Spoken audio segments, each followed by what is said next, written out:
Hausa Media Cycle.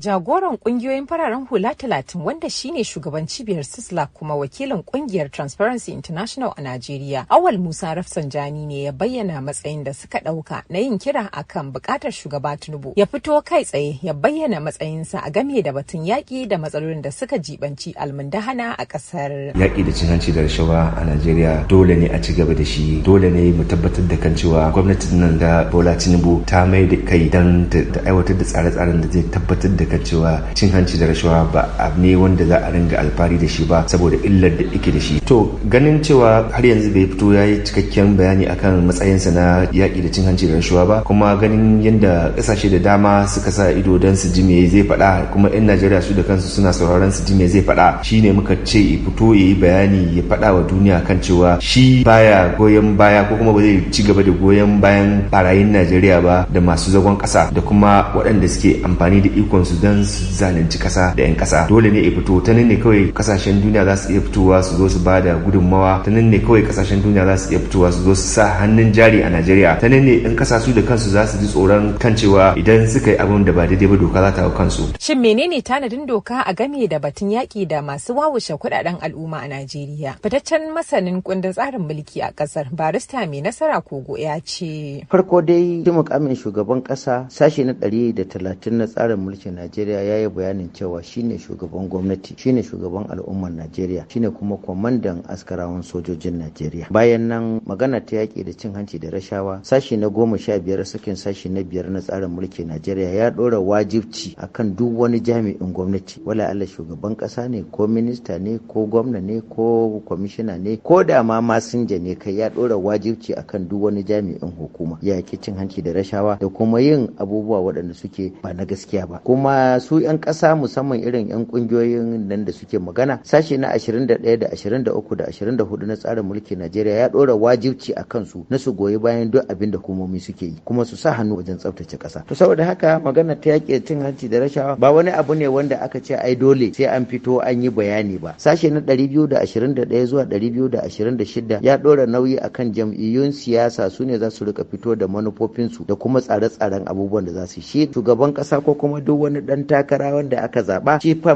fasinja ne a cikin mota wanda ake kira jam'iyya. Saboda haka jam'iyya ke da alhakin shirya tsare-tsaren ga manufofi na yaƙi da cin hanci da rashawa, kai kuma in ka ci zaɓe ka je ka aiwatar da manufofin wannan jam'iyya tunda ita ce uwa da ta haife ka, ita ce kuma wadda ta yi tallaka. A wani bangare kuma Malam Rafsanjani ya kuma yi bayani akan batun yi wa manyan hafsoshin tsaron Najeriya ritaya tare da naɗa sabbin mutane a madadin su, yana mai cewa. To kamar yadda aka sani duk wani shugaban ƙasa da ya zo ina korar tsofaffin hafsan sojojin Najeriya da kuma jami'an tsaro, to shi ma wannan yayi. To illa kawai abin da ake ta maganganu a kai shine kamar bai koyi darasi da wajen Buhari ba. Buhari ya yi wannan kwabar, bai kokari ya sa jami'an tsaro sun zamanto kowane bangare na Najeriya su ji kamar akwai nasu ba. To shi ma ya zo ya maimaita abin da Buhari ya yi, saboda haka a nan bangaren ina ga cewa ba a samu darasi ba. A cikin shawarwarin da kungiyoyin 30 suka baiwa gwamnatin da shugaba Tinubu ke jagoranta sun buƙaci a kaddamar da dokar kariya ga jami'an EFCC, ICPC da saura cibiyoyin yaƙi da almundahana, sai kuma kare masu kwarmata bayanai a ƙasar, sai batun yadda za a aiwatar da dabarun yaƙi da cin hanci da rashawa da dokar 'yancin yaɗa labarai na shekarar 2011 a duk jihohin tarayyar Najeriya ciki da birnin tarayya Abuja. Idan ana iya tunawa da gwamnatin da tsohon shugaban ƙasa Muhammadu Buhari ya jagoranta daga ranar 29 ga watan Mayu shekarar 2015 zuwa watan Mayu shekarar 2023 ta ɗara kan ƙaragar mulki ne da manyan ajandodi uku ciki da alkawarin mayar da hankali matuka akan yaƙi da cin hanci da rashawa, lamarin da masu ruwa da tsaki a ƙasar ke ganin ba a wani cimma nasara akan wannan ƙudurin ba. Duka a nan muka kawo ƙarshen wannan rahoto. Kai dai kasance da tashar Hausa Media Cycle domin sababbin shirye-shirye da zarar mun dora.